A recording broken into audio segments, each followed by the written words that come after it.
Are you afraid of the darkness? Do you feel like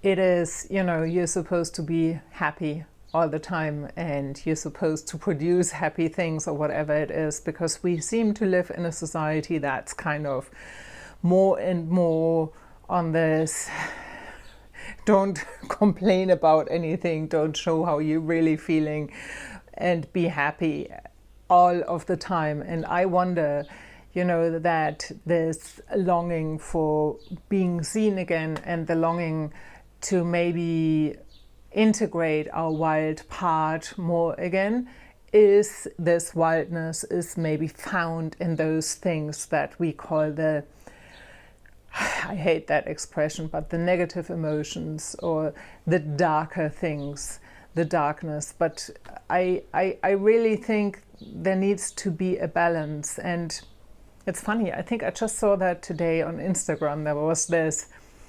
offering of a retreat, untame yourself and overcome your shame, and for women. And so the funny thing is that I find that there are many things like this out there. And to be honest, I have been doing a lot of those things, and they weren't all bad, but it was this idea of I go there and then afterwards I'm this free person and here we go. And it's not like this. And I also want to really say to this is kind of like, it's not about bullying those parts of ourselves that want to keep us safe, that maybe are overly friendly because it was a way to survive in childhood.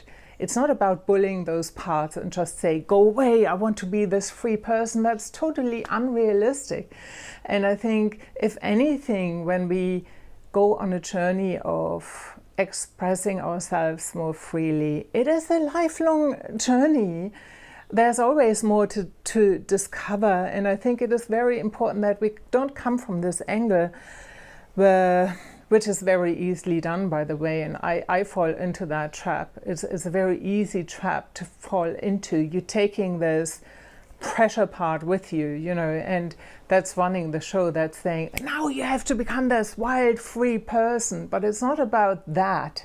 And it's not about becoming. It's just somehow maybe giving more voice to parts, the desperate part, the depressed one, what's underneath that they have a voice too, and that they can get permission to express themselves through a piece of art, through maybe a darker poem. You will see I'll attach a little bit of my upcoming story on Sunday that is darker.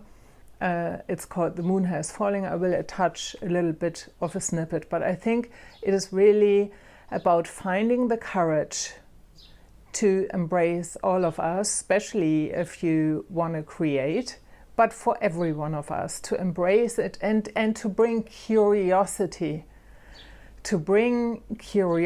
with you on the journey, and to be aware that things are complex. We are living in a certain culture, we are living in a certain society, there are certain spaces where we need to look after ourselves and maybe just silence ourselves to be able to survive in a way.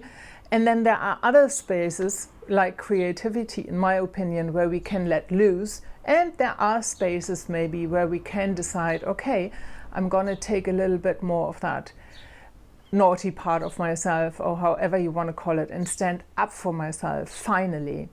There's actually a book, there's a book that's going to come out soon by Dr. Ingrid Clayton. I like her a lot, and I think it's going to come out end of April or beginning of May. I definitely going to get it. It's called Unfawning, and she's been talking, you can find her on YouTube, she's been talking a lot about the fawning response. That is one that we don't just have fight, flight, freeze, but we also have the fawning response, which is when we become overly people-pleasing and things like this. Maybe not everybody has that, but people with a trauma history can tend to appease people because it was necessary. And so I like that take on that there is a reason. If we struggle with being overly nice many times, there is a reason for that. It doesn't mean that we can't change it, but there's a reason. And I think we need to be extremely compassionate with ourselves and with those parts, and go on this journey of, uncovering the more furious or desperate parts gently. Do it step by step. Don't push yourself completely over the edge. I think that's really important, and it does annoy me that there are so many people out there who offer maybe things that lack the complexity, and who just, promise something that is not attainable. Having said that, I think the darkness can be intriguing, and I would love to share a card with you that's fitting the whole subject. I pulled the other day. It's an owl, and there's a question on the other side. I will read it to you. What are you observing like an owl in the secretive darkness? Anything interesting? What is it? And I want you to take this as an invitation to walk a little bit with curiosity into the darkness, into the mystery, and see what you find. This is your creative rebel, Anja. Happy Easter, and see you soon.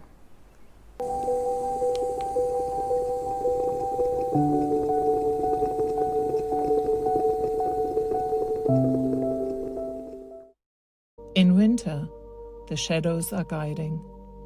They are not following in people's footsteps anymore. Darkness is releasing them. Finally, she's doing it, putting action to long-harbored thoughts. She has entrusted the lonely night with her secret.